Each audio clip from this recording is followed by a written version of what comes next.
Hi guys, welcome back. So today we're making a crepe cake. It might look a little bit intimidating, but trust me, it's not.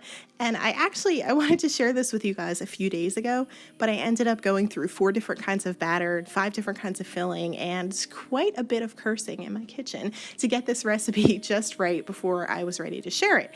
Now, the first time that I ever tried crepes, and I'm not mentioning this to be like, oh, look at me. Look where I traveled, because I don't go anywhere. I'm lucky if I leave my couch. Was in Paris.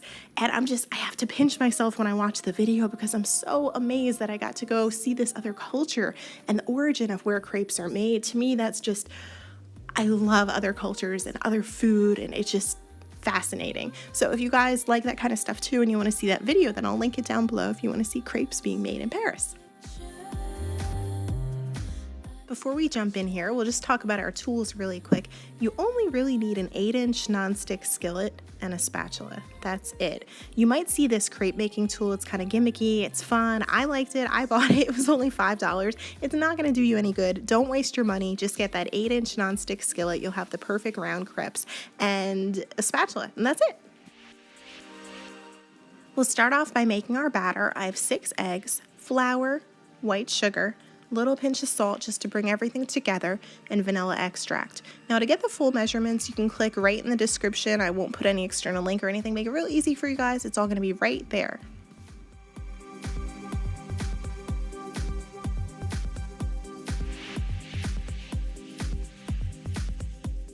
Add in our melted butter.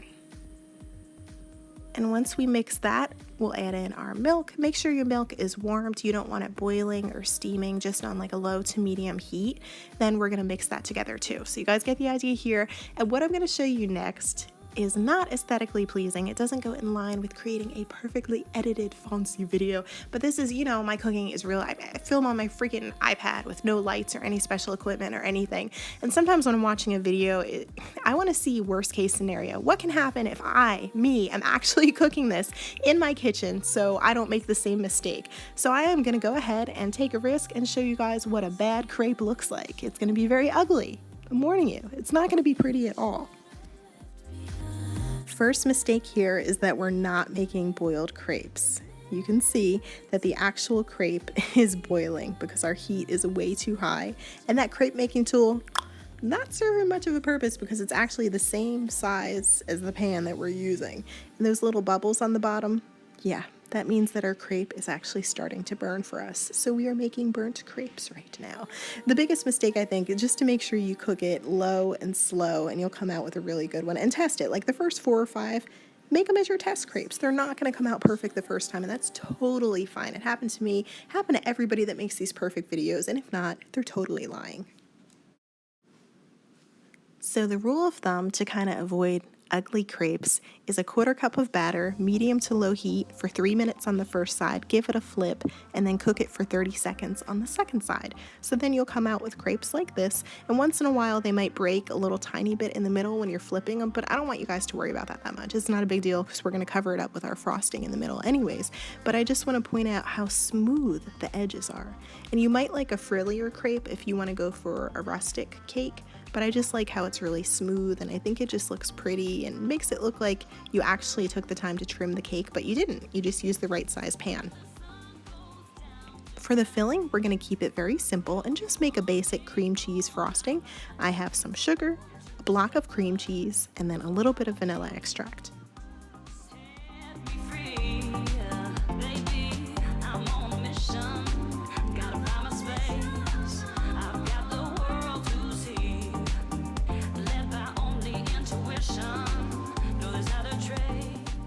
Our crepes had the opportunity to cool down while we made the frosting, so let's go ahead and assemble our cake.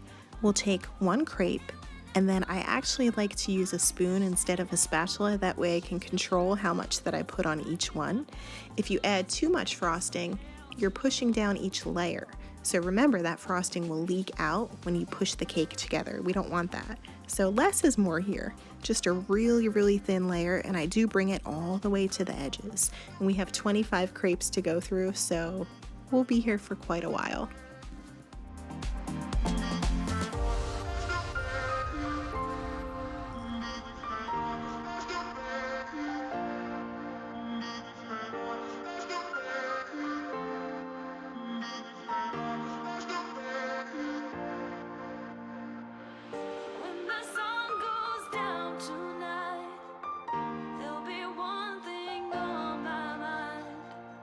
to discover what part of me set me free. When the sun goes down tonight. See how easy that was, you guys? We're at the home stretch, the final layer to our gorgeous crepe cake. So I'm gonna use the rest of my frosting to just do that final layer. This one I'm gonna put a little bit thicker than the others, and we wanna make sure any cracks or any imperfections are kind of just covered up a little bit so it looks really smooth and pretty. And then we'll do fresh raspberries on top and pop it in the fridge.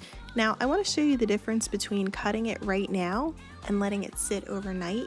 It does pay off to be patient, even though it's annoying because you did all this hard work, you want to eat it right away. But just so you guys can see what it looks like, it's easier to cut the next day, and the flavors combine so that layer of frosting becomes more even and it becomes more like a cake and less like a pancake.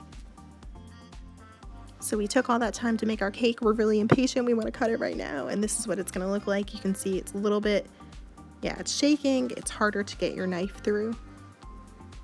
It's still delicious. It's still delicious, but it's even better the next day. Fast forward to the next day and half of the cake is gone. I have not a clue who could have eaten that much cake.